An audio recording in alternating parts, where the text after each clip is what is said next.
Bonjour, toujours ravi de te retrouver en ce dimanche 5 avril. Sois béni. Merci d'être là et n'oublie pas d'aimer et de partager la vidéo si elle te convainc.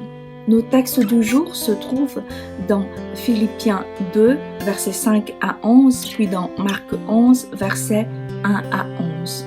Je t'invite à mettre pause et à lire tranquillement les textes. De quoi parlent nos deux textes? Dans le premier texte, nous lisons que Dieu lui a conféré le nom qui est au-dessus de tout nom, afin qu'au nom de Jésus, tout genou fléchisse dans les cieux, sur la terre et sous la terre, et que toute langue confesse que le Seigneur c'est Jésus-Christ, à la gloire de Dieu le Père. Et dans le deuxième texte, nous avons tout ça en images.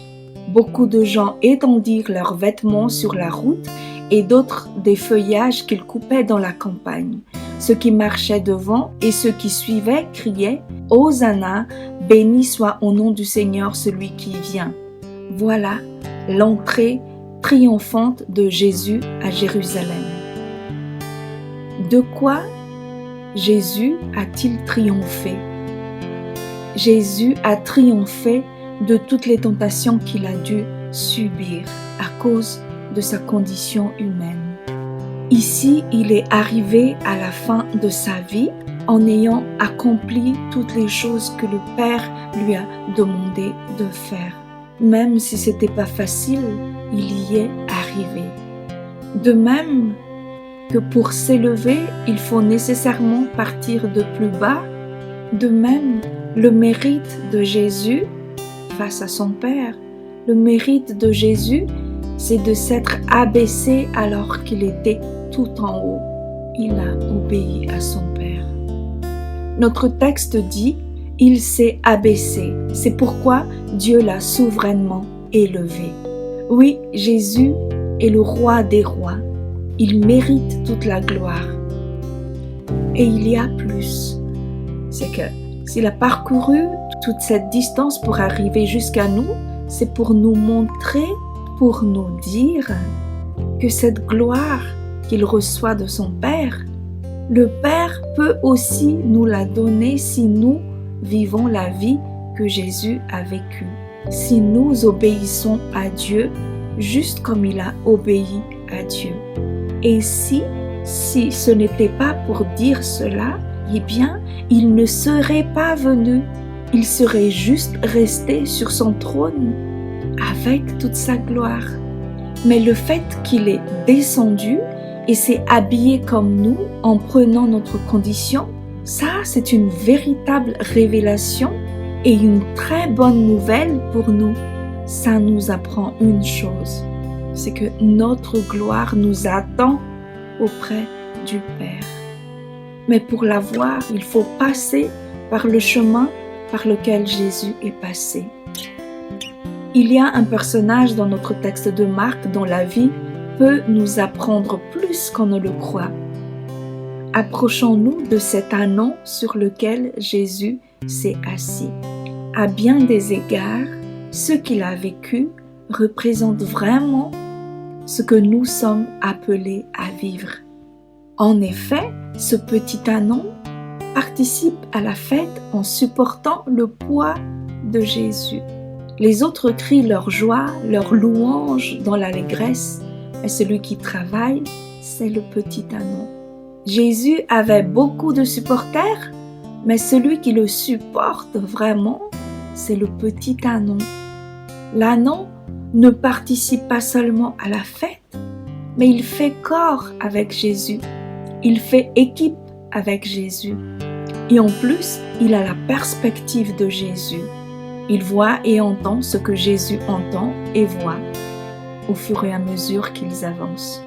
Et si Jésus ne touche pas de ses propres pieds le tapis d'honneur qui est allé devant lui, l'ânon, lui, il marche sur le tapis pour le compte de Jésus. Quel privilège! Quand on considère cette tâche agréable de l'ânon, on ne peut s'empêcher de penser à la parole de Jésus qui dit « Prenez mon joug sur vous, car mon joug est doux et mon fardeau léger. C'est dans Matthieu 11, versets 29 à 30. Et oui, il y a moins agréable comme joug. Ce petit ânon, à part d'être porté par les hurrahs, le tapis d'honneur, jouit de notre force essentielle sous le poids de Jésus. Quelle est cette autre force? Il s'agit de la présence à ses côtés de sa mère. Les projecteurs sont braqués sur Jésus et l'ânon. Du coup, l'ânesse, la mère de l'ânon, est dans l'ombre. Et les évangélistes Jean, Marc et Luc n'en parlent pas, mais l'évangéliste Matthieu en parle. En fait, ce jour-là, Jésus n'a pas réquisitionné un âne, mais 2 ânes, la mère et le petit. Dans Matthieu, voici ce que Jésus dit. Allez au village qui est devant vous, vous y trouverez tout de suite une ânesse attachée à un ânon avec elle. Détachez-les et amenez-les-moi. Voilà. Mais pourquoi est-ce qu'il voulait 2 ânes alors qu'il ne peut monter que sur un âne? La réponse est que l'autre n'était pas pour lui, mais c'était pour que le petit se sente en confiance. Il n'a pas voulu le séparer de sa mère. Et ça, c'est Jésus. Jésus n'envoie pas travailler les gens en solitaire. Il faut toujours s'aider quand on est à son service. La Bible dit que c'est 2 par 2 qu'il a envoyé ses disciples annoncer la bonne nouvelle. Il a toujours fait comme cela. Il ne laisse pas seul celui qui travaille pour lui.